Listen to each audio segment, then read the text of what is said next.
everybody, and welcome back to the History of Fresh Produce. Today, we're doing something that the History of Fresh Produce does very well, which is taking something utterly familiar, almost boringly so, and revealing that it is, in fact, ancient, mysterious, and slightly unhinged. Yeah, and expensive in this case. And expensive, yes, because John, we are talking about the avocado, the thing Yes. that has, I would say, ruined brunch, mortgages, and arguably millennial home ownership. Yeah, a fruit so powerful that has been blamed for demographic collapse. Right? I like those darn millennials and their toast. Exactly. A green, oily blob that turns up smashed on toast, sliced into salads, worshipped on Instagram, and yet almost nobody stops to ask, what actually is it? Where does it come from? And why does it exist in the first place? Because the avocado, it turns out, is not just a trendy food stuff. It's a relic, a survivor, a plant that makes absolutely no sense unless you zoom out, not just across centuries, okay, but across geological epochs, That's right. That's right. Not right? not really a millennial fruit, but a Pleistocene fruit, right? Yeah, I agree. I think millennials just started increasing their consumption of it. Yeah, Okay. we're gonna And talk about very much so.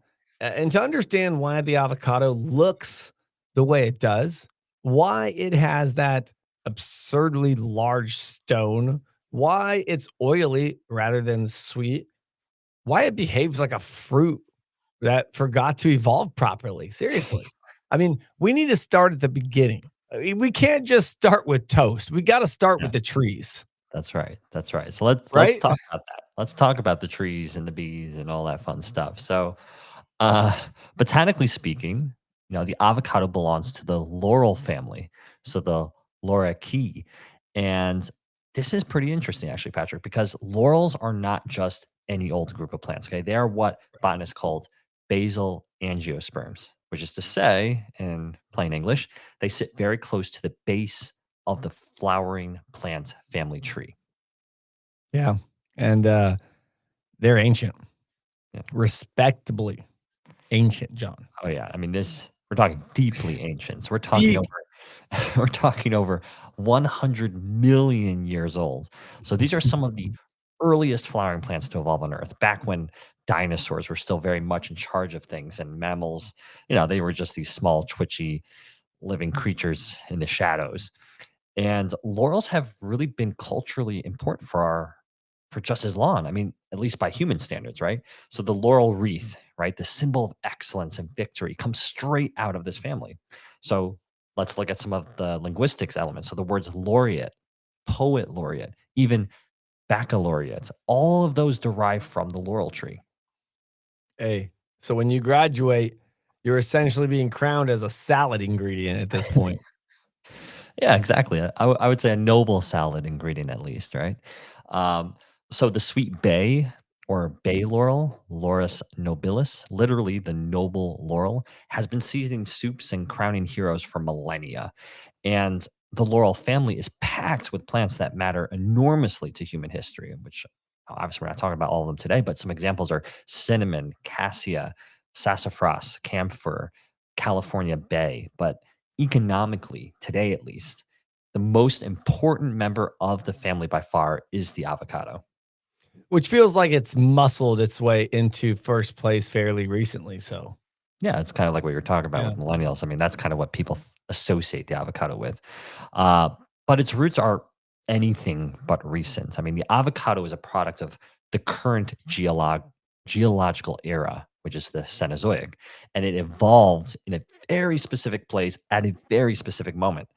So during the late Neogene period, massive volcanic activity creating the Mesoamerican land bridge. So for those looking at a map, that strip of land that finally joined North and South America, uh, And that ecological or those ecological conditions that emerged were astonishingly fertile. I mean, this is the same region that gave us maize, chili peppers, squashes, vanilla, cacao. It's one of the great botanical engines of human history.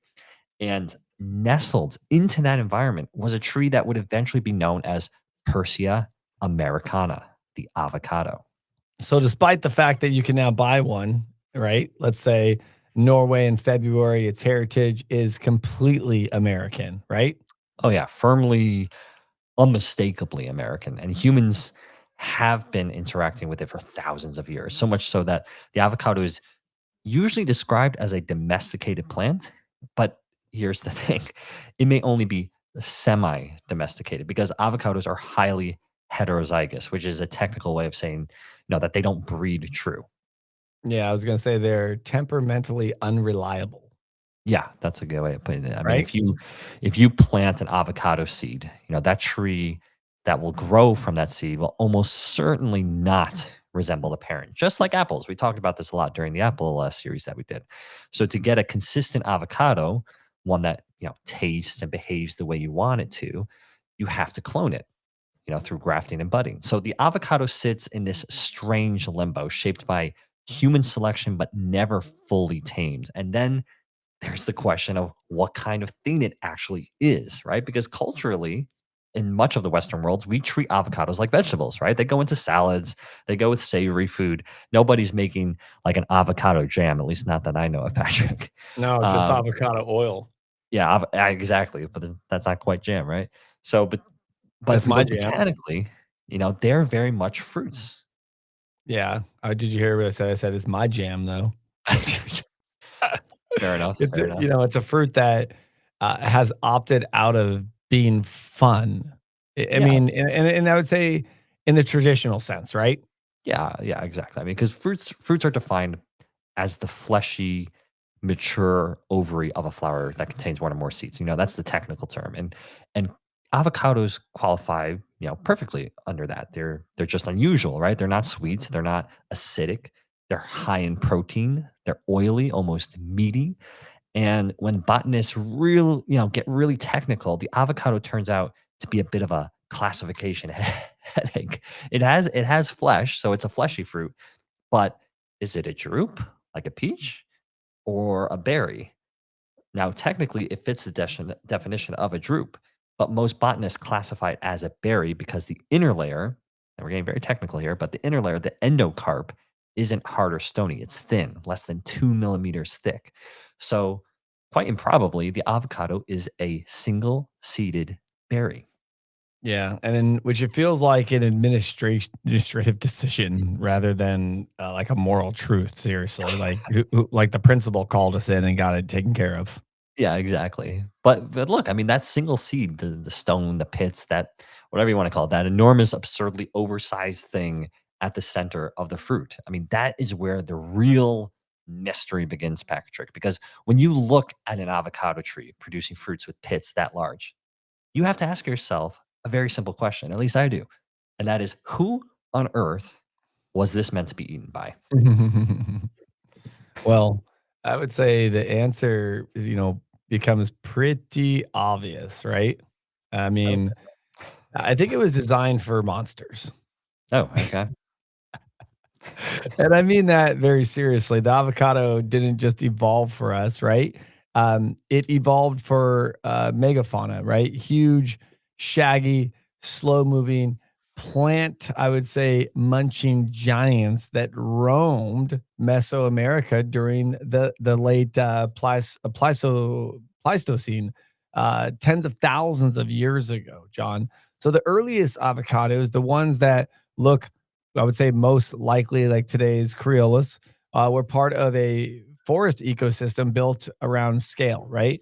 Everything was bigger. The animals were bigger. The distances were bigger. And crucially, the seeds were enormous. Because here's the basic evolutionary problem the avocado was trying to solve. How do I get my seed away from my parent tree, right? Drop straight down, and you're competing with your own mother for light and nutrients. It's a terrible strategy. So plants outsource and they bribe animals. Yeah, I mean, And then, of course, the avocado's bribe is extremely generous, I would say. Oh my gosh, it really is. Darwin called fruit a kind of toll, a payment extracted by animals in exchange for dispersal. We've seen this in a few other episodes on the history of fresh produce with animals. Sugar, water, calories. Most fruit goes heavy on sweetness because sugars are irresistible energy, right? But the avocado does something different. It offers fat, high quality vegetable fat, which is rare, precious, and incredibly valuable if you're a gigantic herbivore trying to fuel a body the size of a small building, right? And these herbivores were spectacular, giant ground sloths. One estimate has them as big as a modern day delivery truck, up to 18 feet tall, dwarfing even an African elephant. Okay. Gomphotherius, distant for tusked elephant relatives, toxodons, which looks like someone tried to redesign a hippo without water, right? Giant camels, giant armadillos, things that obviously we see as smaller today, but still big, were ginormous. So all of them with throats and digestive systems large enough to swallow avocados whole, or even humans, man, at that point. Yeah, Seriously, which, is a crucial point, Patrick. I mean, that stone is just ridiculous. no stone unturned, right? I mean, exactly. The avocado pit is not subtle, right, John? It's far too large No. for any modern wild fruit dispersing animal to manage. You're not going to see birds carrying this in the air, right? Like we've seen in others, but for these the megafauna, it was perfect. They'd eat the fruit, flesh, skin, stone. The entire thing was consumed. The seed passed through the digestive tract, largely undamaged. And then, this is the botanical jackpot, everyone. It was deposited miles away in a neat pile of warm, nutrient rich dung. Free fertilizer, everyone. That's right. Long distance transport, zero effort on the part of the tree, and hundreds of thousands of years it worked beautifully. Now, if I can give you any scene, John, to think about real quick, okay? Okay. And that is the scene of Jurassic Park, right? Okay. When Jeff Goldblum gets out of the car and sees, he goes, wow, that's a humongous pile of dung. Yeah, I And remember they that, were yeah. going through it to find what the What they're dinosaur eating. ate, Yeah, right? To find out why it was sick. that's right. So That's right. think about that. Think about that pile of dung, right, miles away from the mother tree, which what it wanted to do, right, John? So just think about that, everyone. Yeah, I mean, the avocado pit would be more like a equivalent, I guess, to a seed of like in a blueberry, right? For if, size to size comparison, For human us. size. But Yeah, 100%. but as you're kind of 100%. describing there, I mean, obviously this whole process is working, this transportation system, but then it really all falls apart, right? 100% it does. Because when the American megafauna disappeared, whether hunted by humans, outcompeted by them, right, or some combination of both of those two, right? The avocado is entirely dispersal strategy. It collapsed. So suddenly the fruit just dropped straight down under the tree, like we said. No sloths, though. No prehistoric elephants. And what does that mean, John? There's no seed taxis. Okay. Yeah. And that should have been the end of it. Yeah, 100%. And actually there's a this science writer, Connie Barlow, and she really has the perfect phrase for this, right? Yeah, she calls the avocado a ghost of evolution. Yeah, Okay, I like everyone. that word. Ooh, a Ghost of ghost of evolution. evolution. A species shaped by partnerships that vanished tens of thousands of years ago. A relic of an ecological world, everyone, that no longer exists. By any reasonable logic, the avocado should have gone extinct with its megafaunal collaborators, right? But it had one thing on its side. You know what that was? Time. Yeah. Avocado trees can live for up to 500 years in the wild. Can't have met a pet for 500 years, everybody, but in the wild, they can do it. They can afford to wait. And eventually, really by accident, a new disperser arrived. Not a sloth, John, not an elephant, but something far more disruptive. And that was humans. We are the toxodons now, John. That's right. Yeah. We're the megafaunus. I Isn't almost that want to say, cool? look at us. We're the dispersers now. We did it. Look at us. Look at Look at us. from But, and we actually have evidence of humans interacting with Yeah. avocados going back at least 9,000 years and possibly even more.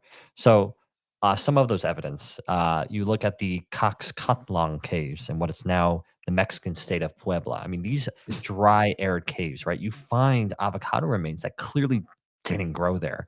They must have been carried up from the humid canyons nearby. And so someone obviously brought them there. Someone valued them. 100%. I mean, I think they did, and which makes perfect sense, right? If Yeah. you think about it, if you're living thousands of years ago and you Mhm. stumble across something fatty, calorie dense, and vaguely delicious, you cling to it, right? Oh, for for sure, Listen, and I'll for be real before you get into a little bit more. As a person, even now today, oh, if we yeah. have avocados in the house, John, and I need a snack, what a snack to go to when you need some quick protein, some fat, right? It's like avocado, salt and pepper. I can eat a whole one just like that. Oh, yeah, and it's actually very relevant because I was just gonna say that, you basically have these early Mesoamericans who are consuming these things, and like you kind of described, I mean, this stuff is gold dust for them, just for the reason that you were describing, and this is really where we start to see organized societies folding the avocado into daily life. So, as an example, take the Mikoya. I mean, often described as the earliest organized social group in Mesoamerica. They're usually remembered as early domesticators of maize and cacao. I mean, their very name means the corn people. But the archaeological evidence suggests something really slightly awkward for that branding exercise. All right, corn people. Who didn't eat that much corn? Yeah, I mean, That's that's what I basically wanna what it know. is. That's basically what it is. I mean, so Yeah. if longtime listeners to the show remember from our maize episode, early maize was small, not really productive, and frankly a bit disappointing. Yep. But native fruits, avocados included, seem to have been more important to their diet. Now, we don't have evidence that the Mokai were deliberately domesticating avocados in the way they did later with maize. But as the cultural ancestors of the Olmec and Maya, who definitely did manage avocado orchards, they must have had a deep practical knowledge of how avocado trees grow, thrive, and reproduce. And this isn't just a Mesoamerican story. So down in northern South America, the Norte Chico or Carlsupa civilization was also eating avocados. I mean, this is the earliest known organized society on the continent. And they relied heavily on, things like sweet potatoes, squash, beans, but excavations show avocado consumption at levels higher than maize. Wow. I mean, Yeah. that's obviously, just extraordinary, given how maize dominates, the latter part of history, right? Yeah, I mean, that's what we learned in school, right? With the indigenous Americans, corn was like the staple Corn, thing. corn, corn, corn, corn. Right. But what really drives home the avocado's importance is where we find it. So avocado plants, well, their remains that is, have turned up in ceremonial mounds at Huaca Prieta, which is north of modern Lima, Peru, and it doesn't show up as kitchen waste. I mean, this is a ritual space, and rituals around avocados, Patrick, could be quite intense. So there's this recording by Sir James Fraser in the Golden Bough, and he describes a festival in northern Peru designed to make alligator pears, I'm referring to avocados, ripen and grow more flavorful. And it basically involves 5 days of fasting, so no salt, no pepper, no sex, and then a final festival where men and boys ran naked through the orchards toward a hill, violently attacking any woman they caught along the way. So, Yeah, that, seems interesting, right? So, listeners, please don't try this at home. That's yes, what I'm please gonna tell don't, you. or Please. anywhere for that matter. Don't be participating in that. But I wanted to highlight that because it does underline something important. The avocado wasn't just food. And we've talked about this with many things on the history of fresh produce.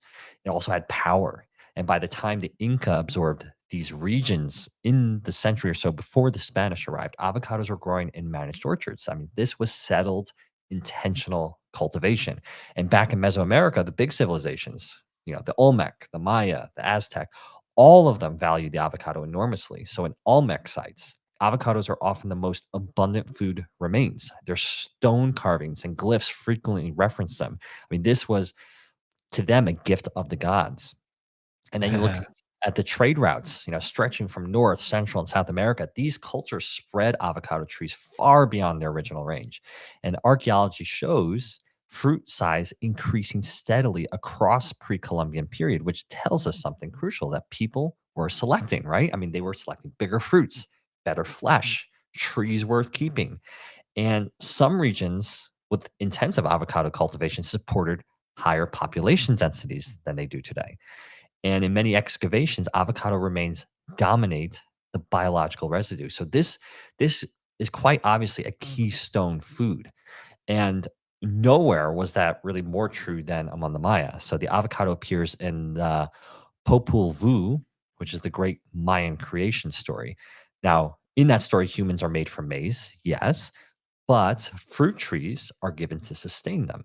So arboriculture was central to Mayan survival, and it was probably the Maya who really began domesticating the avocado as part of an integrated forest garden system. So if we look a little deeper at Palenque, tomb carvings show avocado trees, and you have King Pakal the Great, which is one of the most famous Maya rulers. He was buried beneath carvings of 10 different trees. And you can probably guess what I'm going to say. One of those trees was the avocado. And then his grandmother, Lady Kanal Ika, is depicted emerging from an avocado tree on his sarcophagus. Yeah, which is both beautiful and I was gonna say slightly unsettling. Yes, yes, but I mean, Yes. but remember, I mean, the Maya believed that ancestors could be reborn as trees, so they often planted avocado trees on graves. Okay. So that's kind of why you have this mother kind of emerging from from a tree on a sarcophagus. And then if you look at another region within the Americas and Pusila, which is in modern Belize, the avocado glyph is just everywhere. I mean, the city's rulers were literally called the Lords of the Avocado, which I think is a great title, Patrick. It's like Lord of the Rings. We should have a movie, The Lords of the Avocado. Um, and this civilization, I mean, this group also had a calendar that even had an avocado month, which was the 14th month of their calendar. And that I'm going to try to pronounce that. I think it's Inu, something like that. And then if we look at the last group that I kind of touched on, the Aztecs. I mean, they took things in a slightly different direction. So avocados were a favor of nobility. They were prized for strength. They were believed to essentially impart on the person consuming it. And so one major city was called Awakatlan, which is where the avocado abounds, if you translate it from Nahuatl.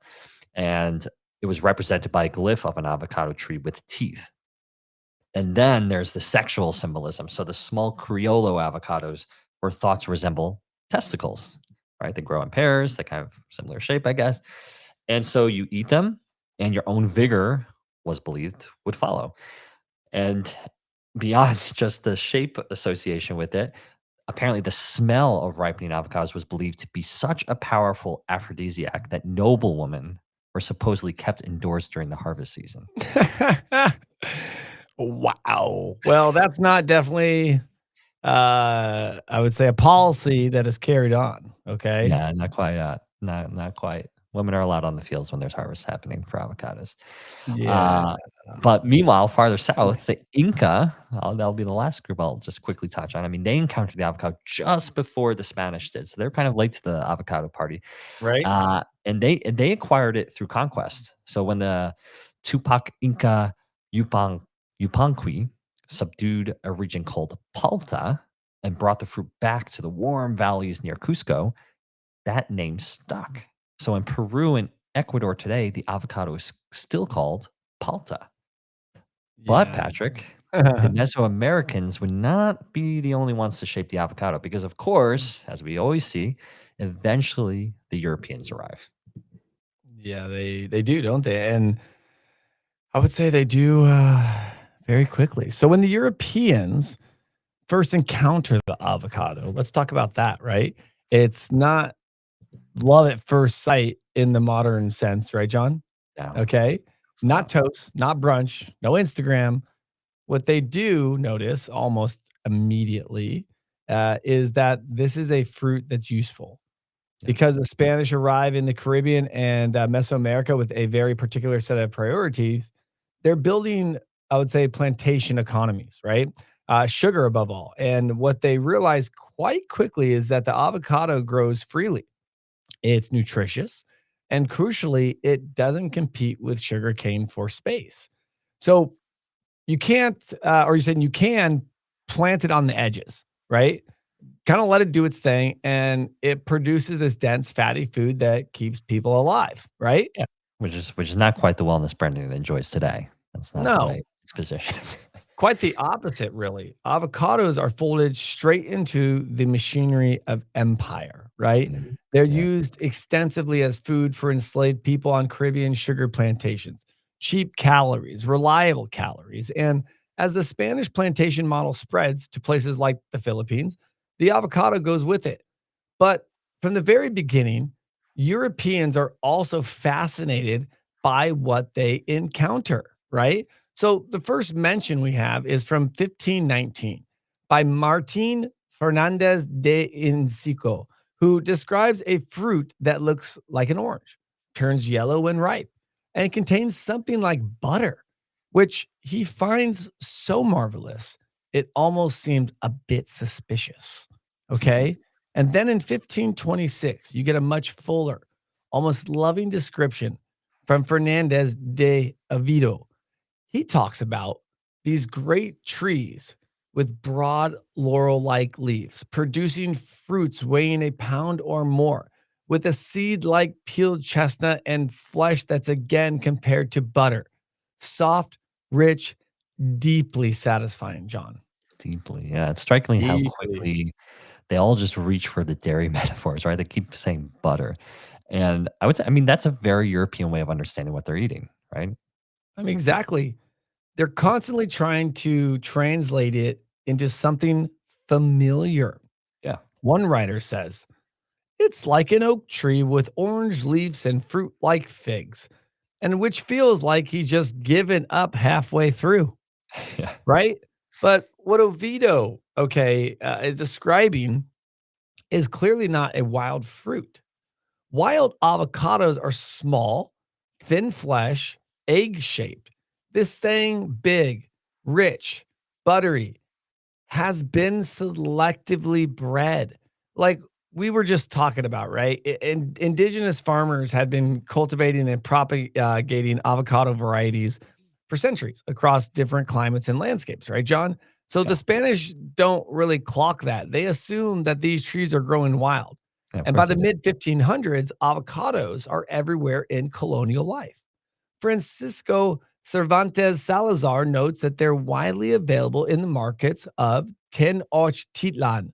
So Friar Torbio de Benavente describes multiple varieties, early ones like figs, others as big as pears, and even some as large as small pumpkins, Wow. which wildly, I would say, different flesh to seed ratios right there, right?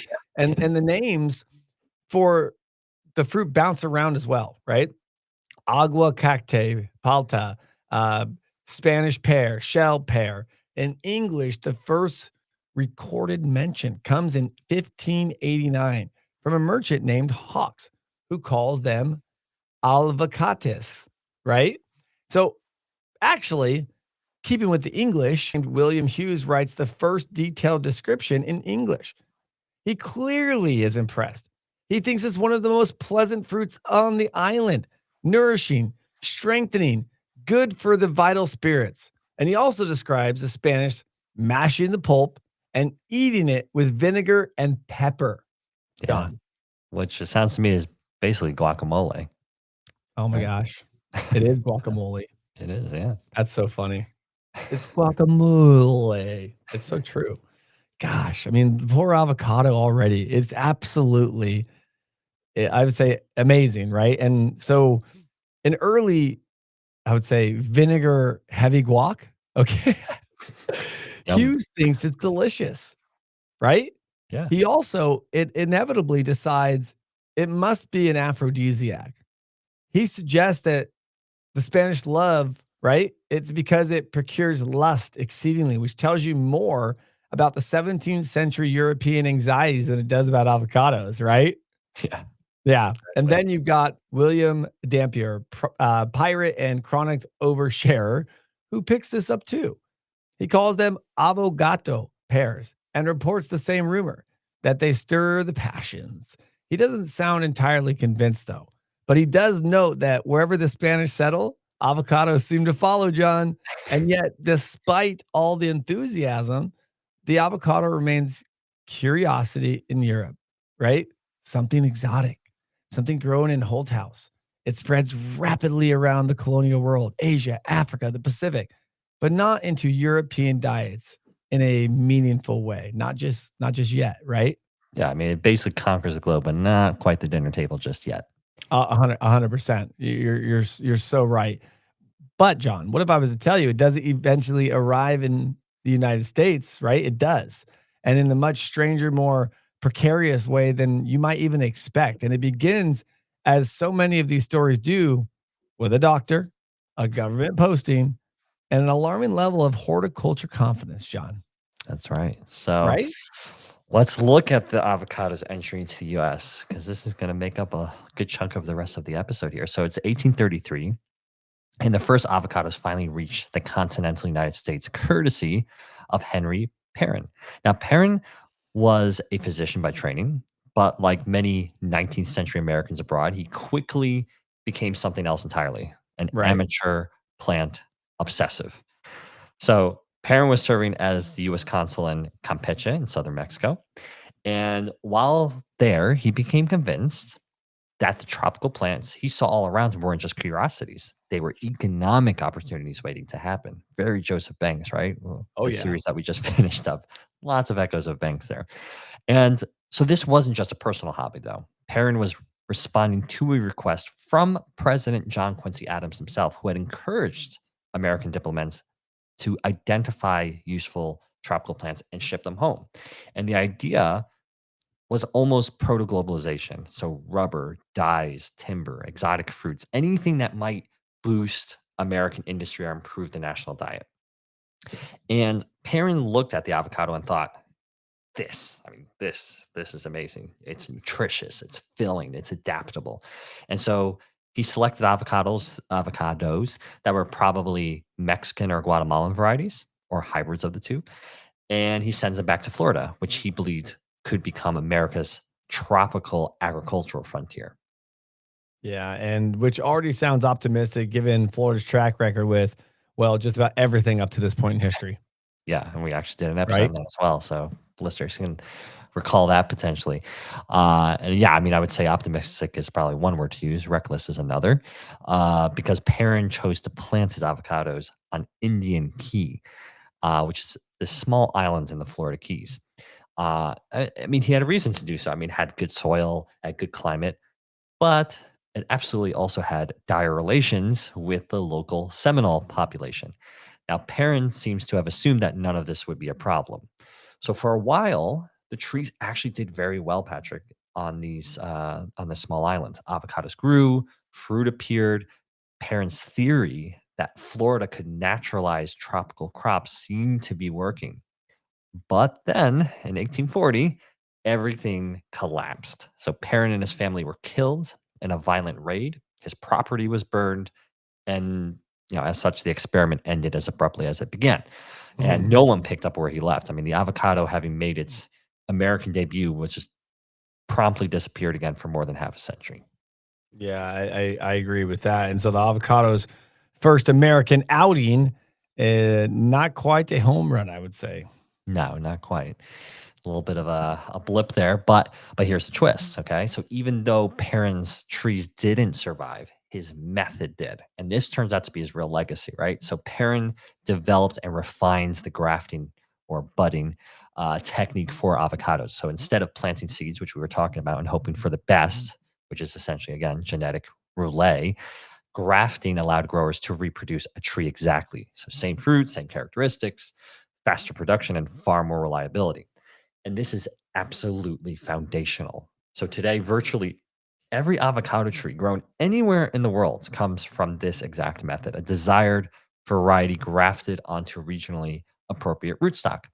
So, Parent didn't just bring avocados to America, he figured out how to make them a crop. And two of the cultivars he ended up introducing before he, was taken out by the Seminoles were the trap and the pollock. And they're actually still grown in lowland tropical regions today.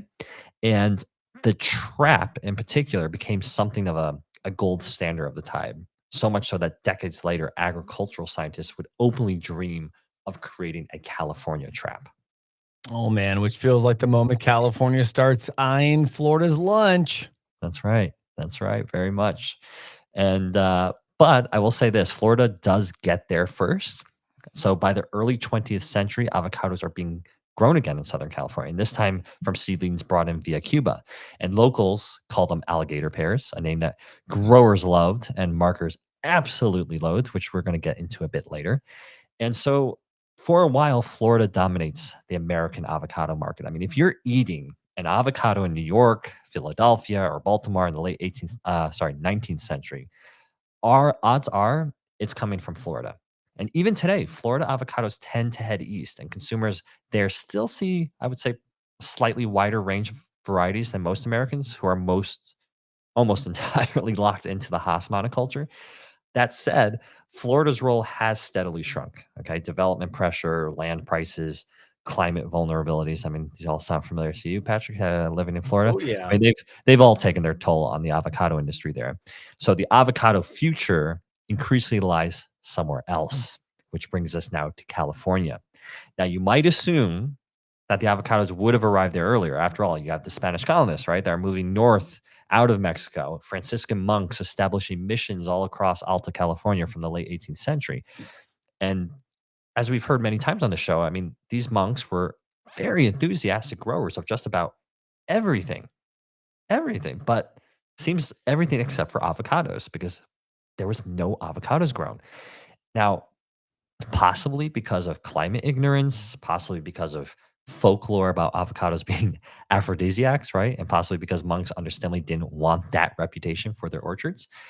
But whatever the reason is, avocados don't appear in California until 1856, when Dr. Thomas White plants some seedlings near San Gabriel. Now, unfortunately, they're West Indian varieties, so they're suited to humid lowlands, and they do very badly in California's dry climate. So again, a little bit of a blip, nothing really happens. The real breakthrough comes in 1871, and that's when Judge R.B. Ord imports cold, hardy avocados from central Mexico and plants them in Santa Barbara. And these avocados, they thrive, they fruit heavily, and suddenly California avocado growing looks not just possible, but profitable. Listen, very profitable, very quickly, right, John?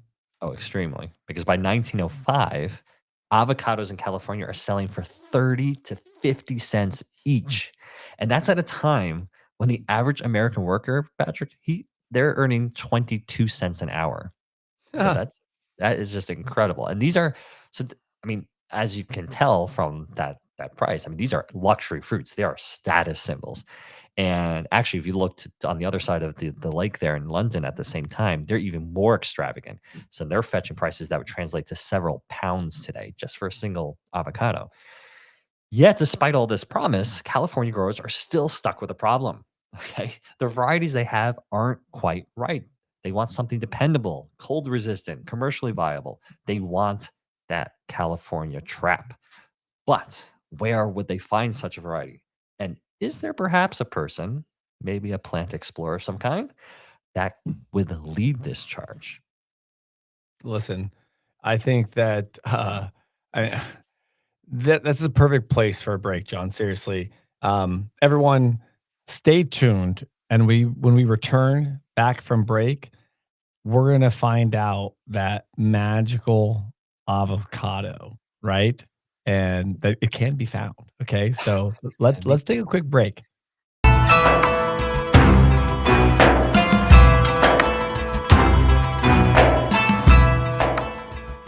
Hello, everybody, and welcome back to the History of Fresh Produce. So, Patrick, we left off with California's growers desperate to find their own trap avocado, right? The gold standard of the age. And I asked if there could be a person that could find such an avocado variety. And I'm happy to report, Patrick, that there Yes. was. There was a person. So, this person happens to be Wilson Popenoe. And to understand why he matters so much, you have to picture Southern California just before the First World War. So, Ooh.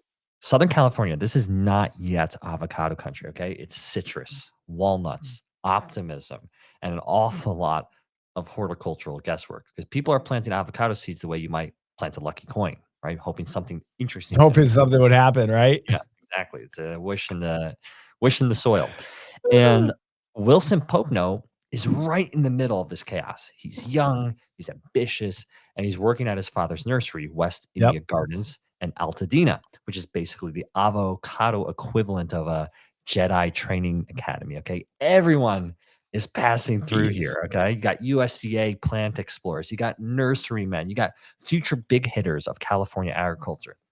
And the Poconos are convinced of one thing above all: the avocado's future is enormous.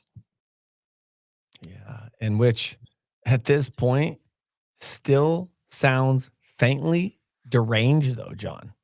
Completely deranged, actually, Right? because Oh my I mean, gosh. because remember, we touched on this right before break. Avocados are still rare at this point. They're They expensive are. and frankly just unreliable. But Wilson thinks the problem isn't the fruit; it's the lack of standards. There's just too many seedlings. There's too much randomness. There's too What? much going on. Yeah, exactly. I mean, what they need is the right avocado. So in 1911, Fred Popenoe sends his son Wilson and a young assistant nurseryman, Carl Schmidt, down to central Mexico. And this is crucial because Anglo horticulturalists still think native Mexican avocados are basically semi wild plants, trees stuck in backyards, not the product of generations of careful indigenous selection. So Schmidt arrives in Atlixco in Puebla and does something wonderfully methodical. So he goes from market stall to market stall, tasting fruit, interrogating sellers, tracing the very best avocados back to their source trees. Yeah. Again, like a botanical detective story.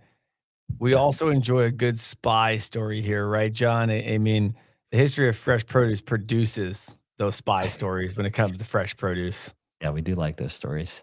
And really, eventually, Schmidt is led to a tree growing on the patio of a man named Alejandro LeBlanc. And Schmidt takes these cuttings and these buds from that tree, sends them back to Altadena to be grafted onto rootstock. And every graft, genetically speaking, is still that patio tree. Now, whether LeBlanc was paid for this, the record is, shall we say, vague. Probably not. Now, here's where fate intervenes. So, January 1913, Southern California is in a deep freeze. Okay. It's this, I'm not talking about this light frost. Okay. This is a catastrophic freeze.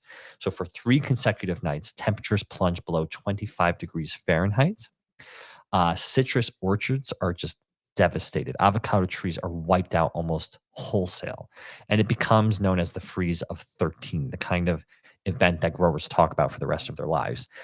And at West India Gardens, years of work are suddenly dead wood. Except, Patrick, among the wreckage, one tree survives.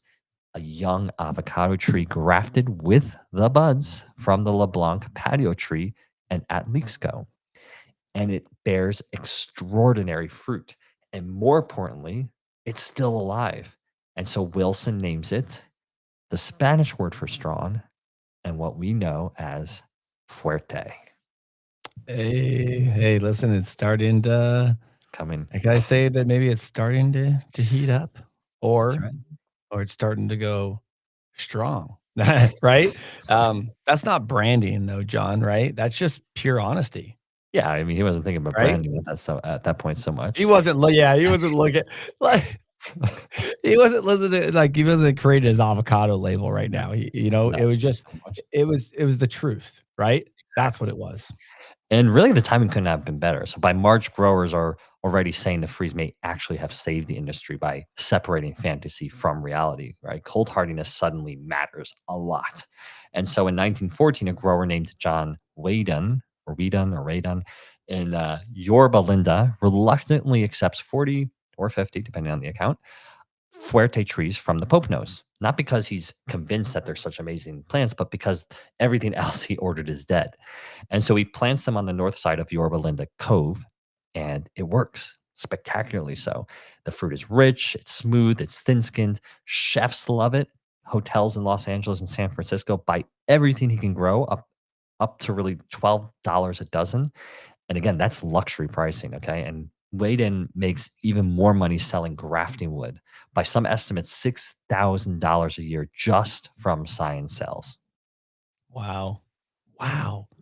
I mean, right off the bat, you're Yeah, thinking for twigs? yeah, for twigs. For That's right. twigs? I Just forgot. eating some Listen, I honey had just Danny for the grab twig. twigs the other day just for the fire out back. Yeah, that's the Jeez.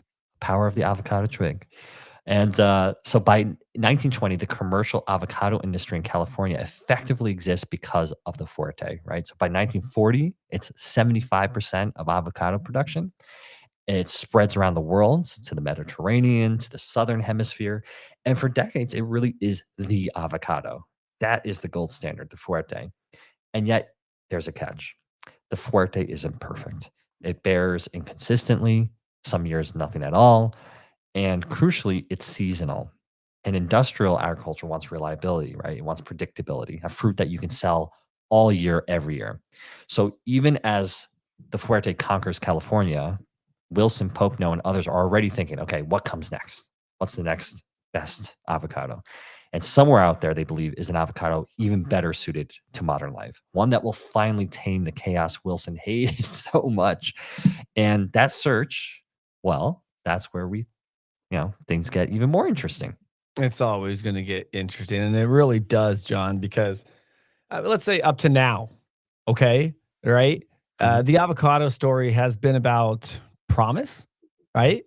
Fuertes, freezes, scientific optimism, and a sense that this strange oily fruit might just have a future. Okay. But the Yeah. avocado, as we actually know it today, right? The avocado smashed on toast, sliced into salads, shipped across oceans by the billion. That story belongs to a single stubborn tree and to a man who really didn't mean to change the world at all, because the most important avocado in history wasn't discovered by a botanist, right? Or bred in a lab. It was discovered by a postman, Oh, okay. right? So the man is in question is Rudolph Hass, a Milwaukee native who ended up in Southern California in the 1920s. So Haas tried his hand at selling everything from men's suits to Maytag washing machines before settling onto something more reliable, a job with the, I would say, Pasadena post office. What's more Okay. reliable than that? Nothing more reliable than the post office. So Yes. 25 cents an hour, a young family, and a nagging feeling that there had to be something better in life. Now, at this time, Southern California newspapers were full of avocado ads. Frost free land, easy money, a ranch lifestyle for ordinary families. And Haas bought into it. In 1926, he pooled his savings, borrowed from his sister, and bought about an acre and a half, maybe 2 acres, depending on who's telling the story, in La Habra Heights. Yeah, which already sounds like the beginning of a very American tale, right? Faith, credit, optimism, and of course, fruit if you're in It's funny. California. Yeah, it's funny. My grandmother resided in Pasadena from migrating down from Canada, not in the 30s, but 40, in the 40s and 50s, but possibly. So very interesting. And then we had avocados in San Diego, where I grew up. So very Yeah, interesting story of there you go. Mr. Haas, right? And like many American tales, right? It immediately becomes confusing because no one is quite sure where the crucial seed came from. What we do know is this: Haas wanted Fuertes. Everyone wanted Fuertes. Remember, at this time, they were gold standard, smooth skin, green when ripe, already accepted by the market. But Haas couldn't afford nursery grown trees. So instead, he planted avocado seedlings to use as rootstock, intending to graft fuerte cuttings onto them later. Now, some versions say he brought 3 sprouted seeds from an eccentric avocado experimenter named A.R. Rideout, who scavenged seeds from backyards and trash dumps, right? Other Yeah. versions say he planted several groups of these 3 seeds and planned to keep up only the hardiest. Either way, though, John, the logic was simple. Graft it, right? And make it onto these strong seedlings and get on with life. Except one seedling refused to cooperate. Ah, the problem child. There's always a problem child, the absolute problem child. The graft took on 2 trees. On the third, it failed again and again and again, right? Haas cut it back more than once. Still it grew. Finally, he brought in a professional grafter. That's right. G.R. Calkins. Can you imagine if our names were all that today? We Yeah. got John W. Papp. We got J.P. Kelly. We've got, right? Yeah. But, G.R. Calkins, who took a look at, said essentially, don't kill it. It's too tough, right? So Haas just left it alone, off in a corner of the grove, untended, I would say loved. And when it finally fruited, it didn't look promising at all, right? The fruit was bumpy, misshapen. And when ripe, it turned a deep purplish black. Everything, John, the market didn't want at all. Yeah, and like today, at this point, most No. people would have just reached for the axe and said, "And get rid of this again." Yeah, Haas very nearly did, but there's the twist. His kids loved it. They kept Uh, eating the fruit and asking for more of it. Eventually, Haas tried it himself and discovered that beneath the ugly skin was something extraordinary, a creamy flesh, rich, nutty flavor, higher oil content than anything that he'd ever grown before. Gradually, he noticed, though, there's some other things too. The tree handled Southern California's cooler temperature better than the Fuertes. It produced more fruit, and it held that fruit on the tree for longer, meaning a much more flexible harvest. And the thick, bumpy skin you may be thinking about, it turned out to be perfect for shipping. It hid bruises, it traveled well. The avocado didn't just taste good, it behaved well, yeah, which frankly is what right? every supply chain dreams of, right? That's Oh my exactly what they gosh, want. right? It's exactly what they dream of, precisely. I say he's, but Haas started selling the excess fruit to coworkers at the post office, to grocery stores in Pasadena, uh, probably one that my grandmother worked at, Yeah, yeah. even directly from a stand in his at his grove. He got permission to sell from his porch on Lincoln Avenue. The avocados became so popular that he was robbed 3 times, okay? Mhm. Slowly now the reputation grew. The fruit won a blue ribbon at the California State Fair. Growers began to take notice, and in 1935, 2 years after my nana was born, Haas did something unprecedented. He patented the tree, U.S. plant patent number 139, the first tree ever to receive a plant patent in America, John. Wow, which sounds really like the moment where the money should finally start rolling in for Mr. Haas here. Listen, it should have been. Haas partnered with the Brokaw Nursery in Ventura to sell scions, cuttings from the original tree, but the system was easy to game.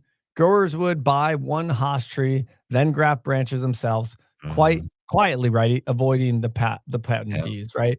Over his lifetime, Rudolph Haas earned less than $5,000 from the avocado that now dominates global commerce. He never left the post office. He died in 1952 at the age of 60, the same year his patent expired.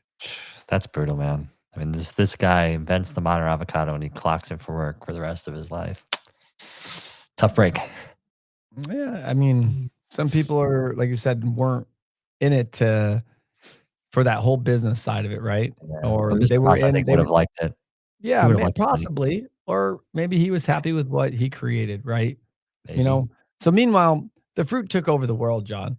By the early 1970s, the Haas accounted for more than 80% of avocados sold in California.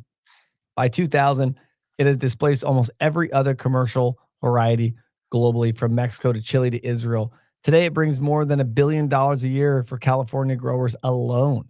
And part of its dominance came from what it wasn't: not too big, not too small, flavorful, but not intimidating, exotic enough to feel special, but tame enough for American taste. The original mother tree survived long enough to see all of this.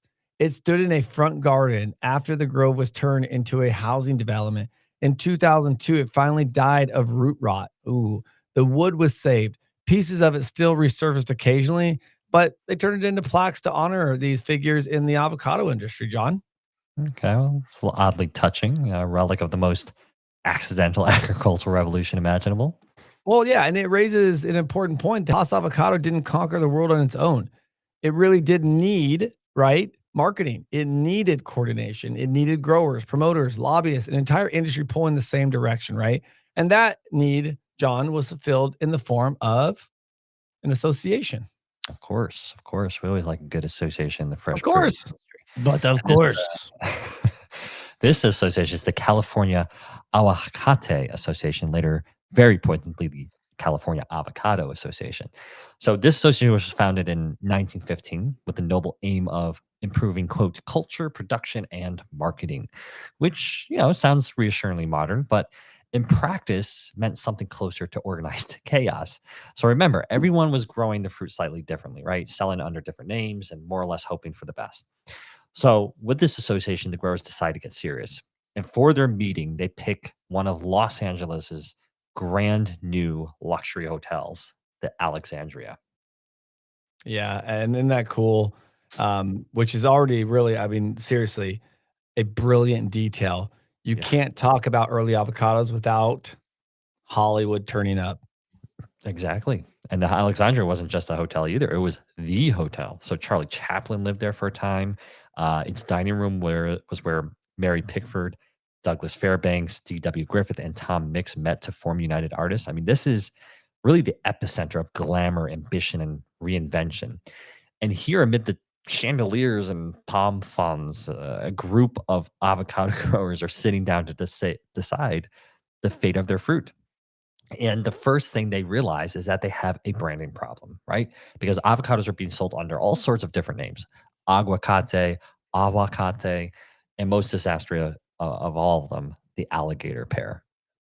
Yeah, the ooh, Ooh. don't talk alligators to me in Florida. Not going to lie, John, I do enjoy the idea of someone confidently, ordering an alligator pair in a hotel like the Alexandria, seriously. Yeah, well, I will say though, you would be the only one because they absolutely hated it. I mean, they beyond hate, they absolutely loathed it because alligator pear sounded rural, swampy, rustic. I mean, basically everything they didn't want for a fruit, they were trying to pitch as refined, expensive, and vaguely European. In fact, at one early meeting, someone even proposes levying a fine on any member caught marketing their fruit as an alligator pear. So this is not a group messing about, Patrick. I mean, they're serious here. And so later, the growers exchange issues a wonderfully huffy statement asking why, quote, the avocado, an exalted member of the laurel family, should be called an alligator pear. And then it goes on to say, this is, quote, beyond all understanding. And noting quite correctly that it bears no resemblance to an alligator, a pair of alligators, or whatever an alligator might be mistaken for in the form of a pear. And so the term they say is ruining the business. And but besides all the linguistic elements, there's another layer to this. So in early 20th century America, alligator was slang for worthlessness or theft. So pickpockets were called alligators. White jazz musicians who stole riffs from black musicians were called alligators. If you were trying to sell a fruit for $1 a piece, Patrick, which again is an extraordinary price at the time, you don't want to associate with criminality or cheapness, right? But the alternative names pose their own problems. So the growers initially liked aguacate, the Spanish and originally the Nahuatl name, but fruit marketers refused because in this period in history, the racial climate of Southern California, they worried that a Mexican name would limit the market, associate the fruit with an unpopular minority, and make it harder to justify those eye-watering prices that they want for the product. So they land on a compromise already floating around official circles. So the United States Department of Agriculture and the American Pomological Society had begun using the term avocado, and it sounded, as one grower put it, less Mexican and more continental. And so, in the Alexandria Hotel in 1915, the avocado becomes the avocado. The avocado becomes the avocado, even though at this point, no one actually knows what one is, That right? that's the crazy part, right? The word doesn't even exist in most dictionaries, when they come up to this. So, uh, one of the California Avocado Association's first acts is actually to write to dictionary publishers asking them to include that word, the avocado. So this is brand building at its most literal. But the name change doesn't solve the deeper problem, right? So a Los Angeles Times reporter covering that very meeting remarks that at $1 a fruit, the avocado market is, quote, confined to the banker, retired capitalist, and the millionaire. So again, this thing is a luxury item and everybody knows it.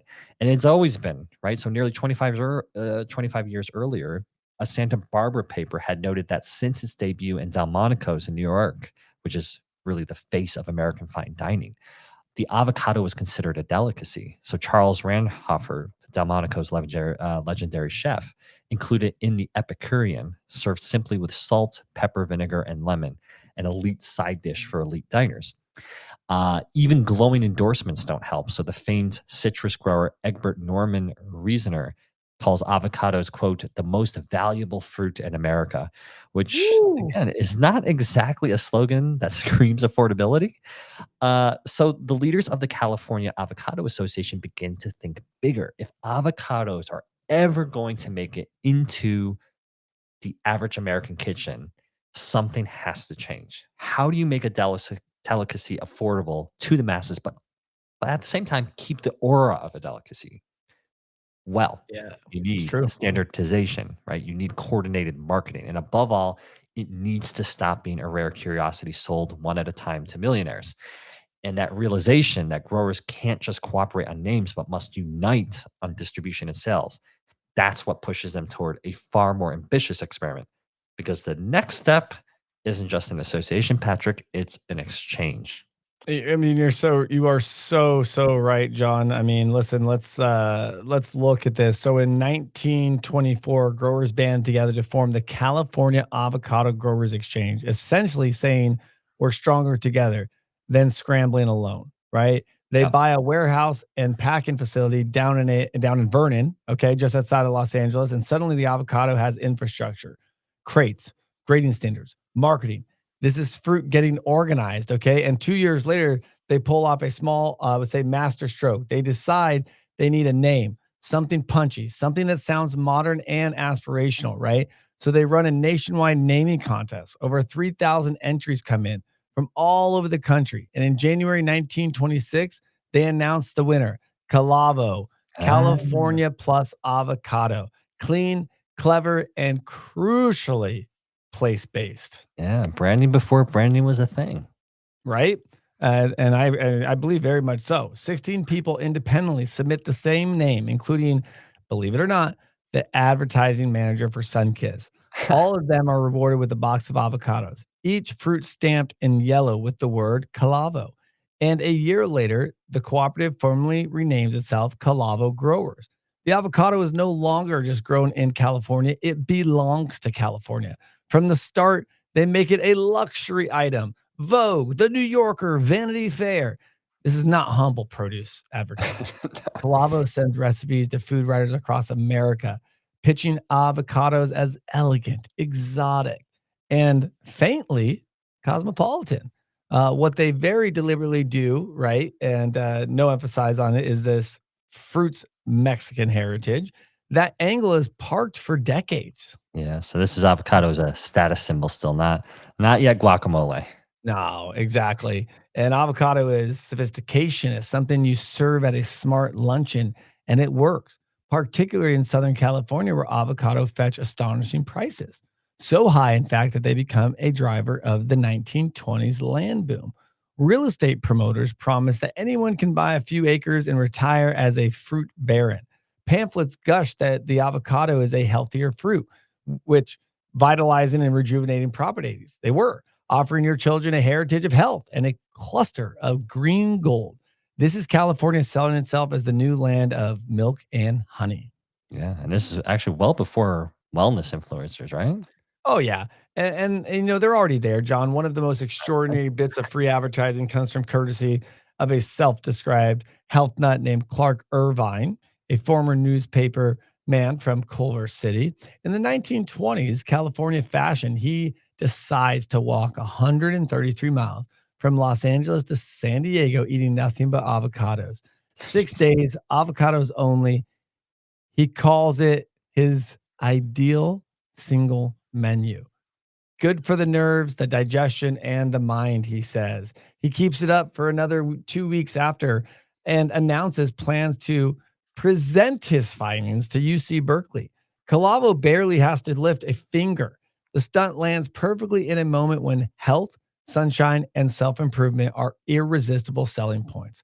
Then comes the real test, the Great Depression. Now, Mm, you'd expect I'd say a luxury fruit to collapse. Instead, Calavo's membership more than doubles from 480 growers in late 1929 to over 1,100 a wow. year later.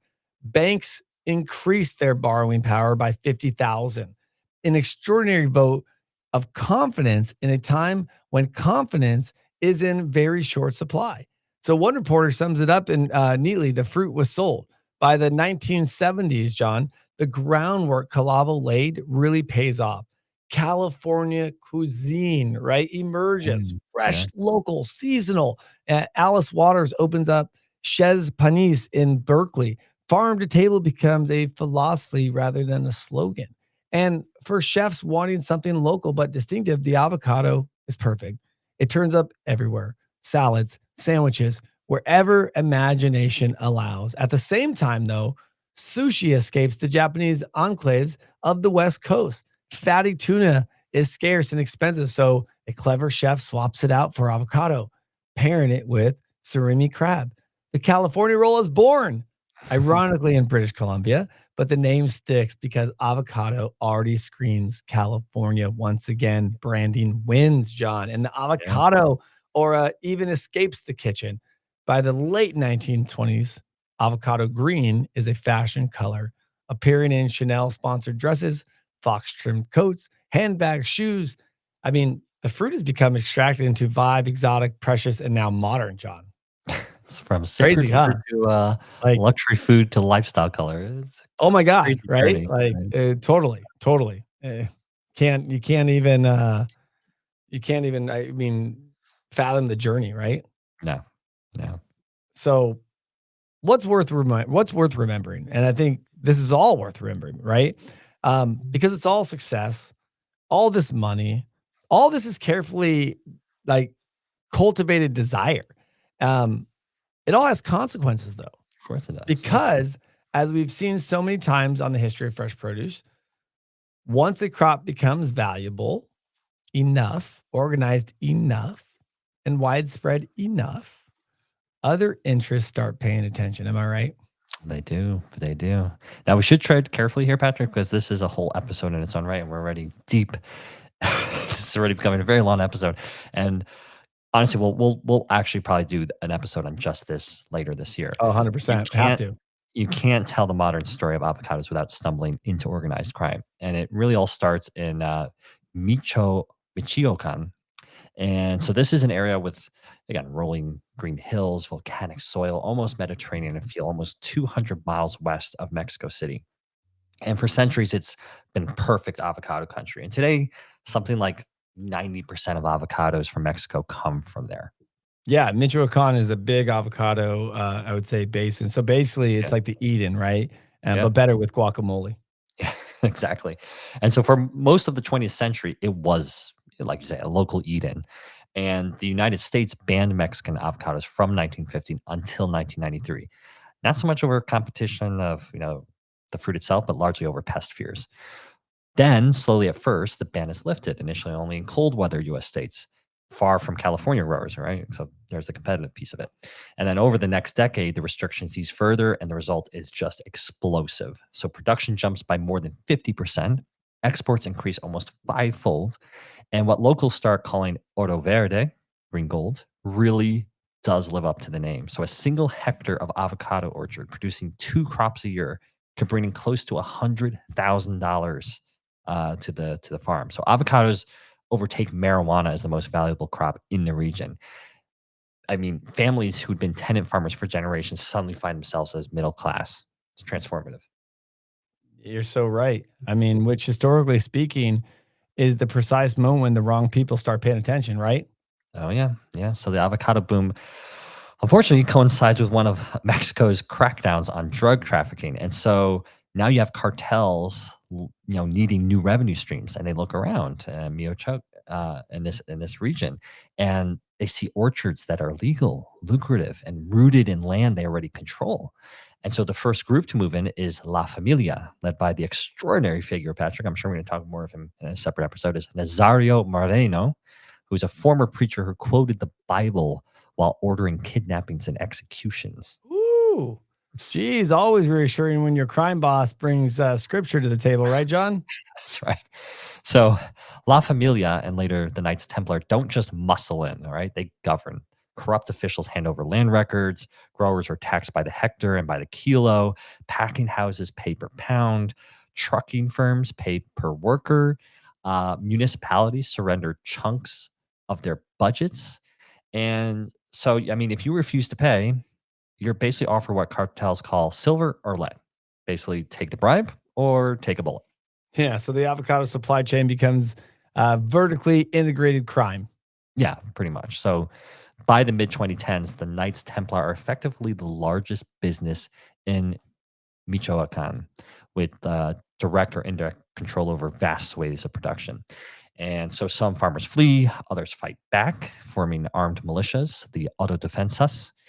And in a few places, like the town of Tancitaro, growers create their own heavily armed security force, and it works there. Elsewhere, it's patchy. Some militias are absorbed by the state, others are co opted by the cartels themselves. Yeah, exactly. They know. And the cartels never really leave, do they? They No. just rebrand. Yeah. Yeah. So the Knights Templar fall, new groups move in, roads are tolled, trucks are taxed, and avocados just keep flowing north. But it's important to remember that avocados didn't just drift into popularity. Because remember, this is why avocados are so valuable because they are in high demand. And they are in high demand because they were pushed carefully, patiently, and relentlessly by some of the most sustained food marketing of the 20th century, right? We've already mentioned the efforts of Calavo, but that was just one piece of the puzzle. So after the First World War, growth was still relatively slow, but the avocado caught a very lucky wave. The interwar obsession with diet and digestion. And you see this everywhere in newspapers and magazines in the 1920s and 30s. So columns writing about basically the American diet, too much salt, too much fatty meat, too much gravy, and crucially, too many stomach complaints. So indigestion, sluggishness, vague digestive troubles. And into this morass glides the avocado, marketed as the Mm. anecdote, fresh, Californian, gentle on the stomach. It's almost medicinal, really. Yeah, so the avocado as a kind of edible, I would say, poultice for the national gut, right? Yeah. Yeah, exactly that. I mean, marketers present it as the perfect food again. And this idea would reoccur in the 1970s and then once more in the early 21st century. And so the avocado keeps getting rediscovered as nutritionally flawless, like a health messiah that periodically returns when people panic about what they're eating. Now, what's unusual is really how coordinated all of this was. So avocado marketing isn't done by individual farmers so much as by boards, whether it be state, regional, or national. And we've already again talked about Calavo and their role in promoting California and even some Mexico avocados. But there are others. So you've got Florida, who has Flavocado, an inspired bit of wordplay, just like Calavo. And in Mexico, the straightforwardly named Avocados from Mexico performs the same function. So these organizations spend millions and millions every year promoting avocados across print, television, and now, of course, digital media, funded by per pound fees paid by growers. Wow. I mean, so every avocado is quietly paying for its own propaganda. Yeah, pretty much. Seriously. It is. It is. And so over the decades, this propaganda meets a perfect storm.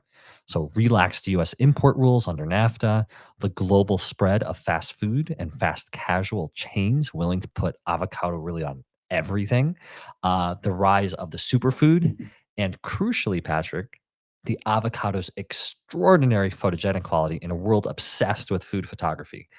Mhm. And there's actually another advantage behind all that. So avocados are basically immune to substitution. So what I mean by that, so as an example, if kale gets too expensive in the store, you can switch to spinach. If quinoa spikes, there's farro or brown rice. But there's nothing that quite replaces an avocado. It occupies a niche entirely of its own. So after decades of dogged marketing, its nutritional profile, flavor, and social cachet combine to make it not just a food, but a badge of taste, of modernity, even virtue. And one of the smartest moves came when marketers tethered guacamole to America's most sacred civic ritual. And that, of course, is the Super Bowl. So, starting in 1992 with a guacamole bowl advert, players and families competing to crown the best dip, right? That's what this was. This quickly escalated into a full blown association between football, patriotism, and mashed avocado. Absolutely, right, John? I mean, it's extraordinary too, really, given the guacamole would have been utterly alien to most Americans not that long before, right? Yeah, I mean, that's the crazy thing. That's just the power of marketing, and it Oh, really yeah. works. I mean, it really, really works. So avocados become the first fruit ever advertised, if you can believe it, during the Super Bowl at a cost of around $4.5 million. And so today, Americans consume over 100 million pounds of avocados at Super Bowl Sunday alone. Most of it, of course, in guacamole form. And then another 90 million pounds disappears on Cinco de Mayo, a holiday that's actually celebrated more enthusiastically in the United States than in Mexico itself. So, by dollar value, avocado imports now outstrip pineapples, bananas, and strawberries. That this is no longer a quirky fruit. This is big business. And as we already mentioned, whenever something becomes both fashionable and valuable, crime follows. So we talked about the cartels, right? We heard about the cartels in Mexico, but here in the US, we had avocado theft or avocado rustling, as newspapers like to call it. And this was already being reported as far back as in the 1970s by the New York Times and the Los Angeles Times, even Time Magazine. And so back then, a small pickup truck loaded with avocados could be worth, I don't know, several $1,000s. And once the fruit left the farm, tracing it was almost impossible. Yeah, and you've got a crop that's portable, valuable, and very hard to identify after the fact, though. It's Yeah. perfect criminal economics, John. Yeah. Seriously. Look, this is before all the tech that we have today. So yeah, it's exactly that. And as prices rose, so did the theft. So in Southern California, where production is concentrated and sheriff's departments are chronically undersourced, the California Avocado Commission eventually hired 6 full-time investigators, literal avocado cops, to deter and investigate theft. And it's not just in California. So anywhere avocados grow, rustling follows. So if we go to the other extreme of the world, so New Zealand, it's actually particularly bad because strict biosecurity laws prevent imports. So all demand must be met domestically, which drives prices to, I don't know, 2 or 3 times those that we see in the US or Europe. And so a single tree can be worth thousands of New Zealand dollars. So home growers now fit security lights and cameras, sometimes even alarms to their avocado trees, which is just very amusing to think about. Uh, this fruit that's once dismissed as a strange, greasy, and vaguely suspicious item is now guarded like jewelry. Um, but that transformation, the avocado's health food, lifestyle marker, and object of desire, actually sets up perfectly for the final act of this story, Patrick, because if 20th century marketing made the avocado respectable, it was the next generation that made it iconic. Of course, of course. Come on. And that would be, I would say, us, the millennials, right? For Yeah, that's better right. or worse, the avocado has become the symbol of our generation. I mean, think about it. Yeah. Scroll Instagram, and you'll find at least, I would say, at last count, around 1.2 million posts of avocados toast alone. Yeah. Not guacamole, not salads, not smoothies, toast. Carefully plated, lovingly photographed, often garnished with chili flakes and moral certainty. Yeah, it's the most photographed breakfast in human history. I mean, it's gotta be. Uh, Listen, it's definitely got to be up there. Yeah. okay, giving the egg a run for its money. Um, and for generation, I would say for a generation, right, that lives online, the avocado is the perfect food. It's nutritious, it's flavorful, it's vaguely virtuous, and crucially, it's adorable. I mean, So we got the avocado emoji in 2016. We got phrases like avocado. This is a fruit that somehow became a personality. I mean, and I see it in the notes here, right? That according to the New Statesman, a cultural magazine in the UK, the food most synonymous with aspirational lifestyle of the early 21st century is avocado toast, which makes it sound absurdly new, but like so much with the avocado, it really isn't. no. The combination of avocado and toasted bread is far older than brunch menus would have you believe. Early Spanish settlers in Mexico referred to avocados as mantequilla del pobre, butter of the poor, suggesting that spreading it on bread was already second nature. English sources mention avocado on toast, seasoned simply with salt and pepper as early as the 1840s, John. It's just amazing, right? I mean, so millennials didn't invent this. I mean, they just put a filter on it. I mean, That's 100%.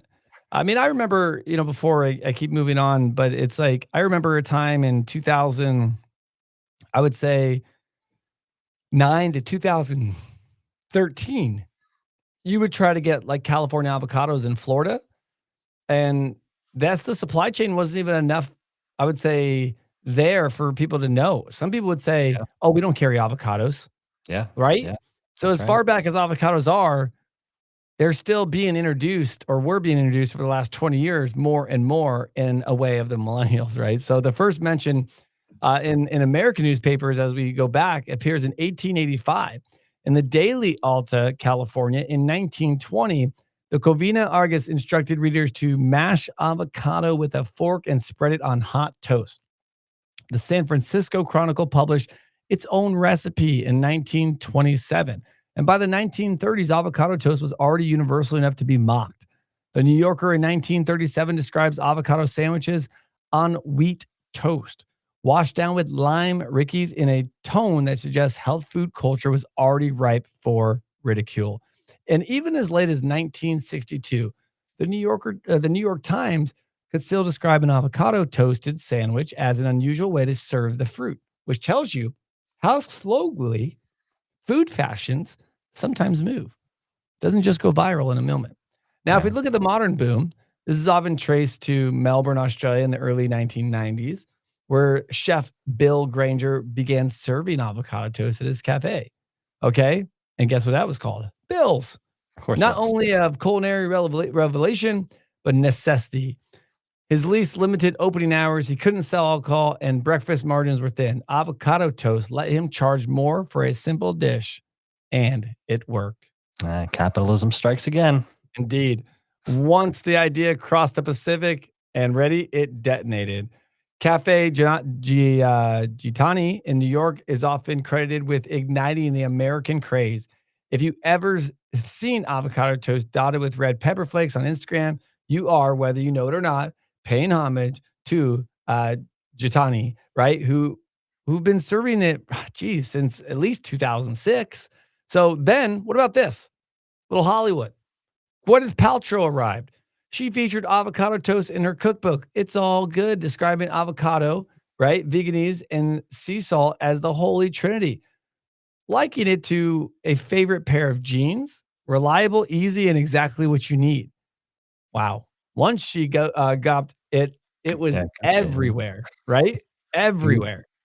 She gooped it everywhere. So by 2017, avocado toast had become so omnipresent that the protester at Donald Trump's inauguration carried a sign reading, "Put avocado on racism so white people will pay attention," which is possibly the most devastating summary of millennial food politics ever written, to be real. Right. And that same year, Time magazine reported that Americans were spending nearly $1 million a month on avocado toast, with the average slice costing I would say 7 8, so $6.78, right? Wow. Unsurprisingly, the highest per capita consumption was in San Francisco, home of America's first toast only restaurant, The Mill. Well, that feels like a city that would invent a toast restaurant, right? San Fran. Yeah, I mean, it really does. And was I would say with all ultra fashionable foods, backlash followed. London cafes like Wildflower and Fire Dog banned avocados outright, citing their environment, I would say environmental and social costs. And one even suggested dinners switch to Swedes as the new fashionable vegetable, right, John? I mean, Yeah. the hashtag avocado began to circulate, hitting that the avocado might finally have jumped the shark, right? But beneath the jokes and the memes lies a more serious present and future for the avocado because today, around 90% of the global avocado industry is dominated by a single variety, the Hass. It's productive, it travels well, and it tastes so good. So But it is also genetically uniform because modern avocados are largely grown through clone populations. And in an era of climate volatility, right? Mega droughts, new disease, unpredictable weather, that's a dangerous strategy. If everything is genetically the same, everything is vulnerable in exactly the same way. Research shows that for thousands of years, people successfully grew avocados from seedlings, right? Preserving enormous genetic diversity, much of which still survives in ghost populations across Mexico and Central America. Developing new varieties from both wild and domesticated seed grown trees may prove far more resilient than cloning alone, John. yeah. So after all this, the future of avocado might actually lie in its past. Right? Yeah. I'm just saying. I mean, it's listen, the avocado story has always been one of adaptation, botanical, cultural, and economic. Like Yeah. it's a journey, right? And from sacred fruit to supermarket staple, from butter of the poor to brunch status symbol, right? Mhm. It's going to survive the next century, and it may need to relearn some very old lessons, though. Yeah. Yeah. Well, Patrick, that feels like a rather fitting place to end because if there's one thing the avocado teaches us, it's that even the most modern of obsessions usually have very deep roots, as Yeah. we've seen here. So that is the very long story of the avocado. It's probably going to be one of our longer ever episodes, but we felt we had to do the avocado justice. And like we kind of teased in the episode, there's going to be other sub episodes that are going to bring up the Yeah. avocado again because This could have avocado, been a 3, 4, 5-part episode, but glad you yeah, I mean, joined us for there's this one. We will do avocado and mafia soon too. oh yeah, it's coming, it's coming. But yeah, avocado is just one of those crops today, one of those fruits that everybody knows, everybody's obsessed with, and so we didn't want to do it injustice in this episode. So we hope you all enjoyed that one. Of course, if you're a member of the History of Fresh Produce Club, there's always more goodies for you to enjoy off the regular path on the History of Fresh Produce. So do be sure to check that out. Uh, that's it for today, Patrick. So we're going to sign off. And so until next time, it's goodbye for me, John Papp. And goodbye for me, Patrick Kelly.